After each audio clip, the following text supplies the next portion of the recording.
Yeah, generally business is pretty good. I mean, fourth quarter was our first double-digit growth quarter year over year in quite a while, and we saw a little bit better breadth. I mean, that's been the real missing piece, is that, everybody complains about the Mag 7 or these 20 companies outperforming, but the reality is those are the companies that have delivered on earnings. Yeah. Some of that's cost cutting, but they've had some good top line too.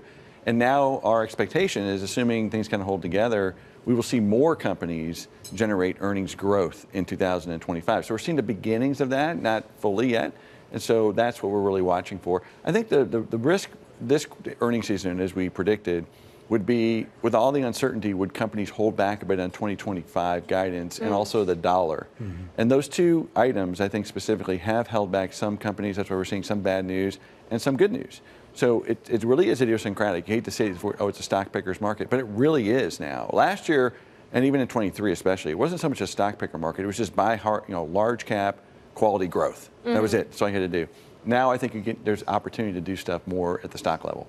It's funny, we keep hearing, like you referenced, that it's a stock picker's market, but it seems like you really mean it this time, so it'll be interesting to see how that shakes out. I want to talk a little bit more about big tech before we broaden out, because after we saw the DeepSeek headlines last Monday and people learned what DeepSeek was more broadly, one of the narratives that emerged was that CapEx spend by the big tech companies would be under a microscope as well. You think about Meta announcing that it was boosting its CapEx, Microsoft, of course, spending up to $80 billion. It seems like that hasn't necessarily played out. We haven't really seen a tempering when it comes to planned spend. Well, what is happening is there's a big deceleration, okay, and that's in our numbers. So, the hyperscalers have been spending at an unsustainably high rate. So I think last year they grew spending about 50%, which is incredible given the size of those businesses. And I think this year we're looking for 20 to 25%, and then next year it could be as low as 10. So that deceleration, remember, stocks live at the margin, right? And at the margin, the second, the derivative, the second rate of change is decelerating.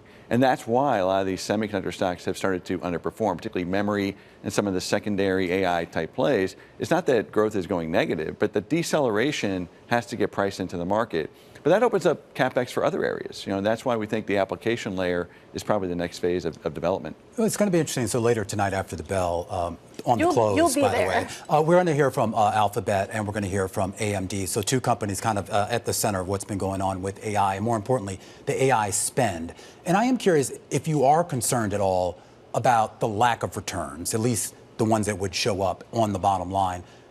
Are you comfortable with the fact that we haven't seen that yet, even though these companies keep saying, look, we're going to have this run rate of, in some cases, over $10 billion, at least for some of the big hyperscalers?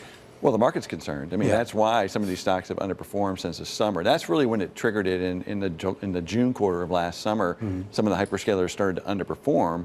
And that's the market's way of putting capital discipline around them. And so I think the company management teams will respond to that, which is another reason why we think, if you can't generate an ROI that, justifies the amount of money you're spending, companies will respond to that and they'll pivot. And we're seeing the beginnings of that. And I think the stock market, once again, has been figuring this out for the last 2, 3, 4 months. And that opens up opportunity for investment into other parts of the market.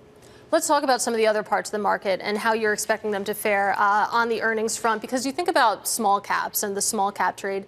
It really hasn't worked. It's gone hot and cold, defying seasonality in a bad way. Do you think that earnings could breathe a little bit of life into that trade, or not TBD? Yet. Not yet. We neutralized our underweight, our 3-year underweight last summer as just sort of like, okay, we've had so much underperformance, but the reality is that, and by the way, you have to be careful how you look at small caps. The Russell 2000 is one of the lowest quality indices in the world, okay? The S&P 600, on the other hand, is actually a much higher quality index. So that's one way to kind of look at the difference. We still think quality is going to be an important factor. So if you're going to go down into the small cap world, once again, you're going to have to be a little bit more company specific and say, I want to buy a company that have good balance sheets, generating free cash flow. It's not like I'm just making a big blanket bet on small caps. That's the wrong way to think about it. The only time small caps really outperform kind of en masse is coming out of a recession, because that's when expectations have been wiped out, earnings have been cut, rates have been cut significantly, and then you have operating leverage coming out of that. That's not the environment we're in. So there's opportunity in small caps, but once again, stock and sector level, not at the index level.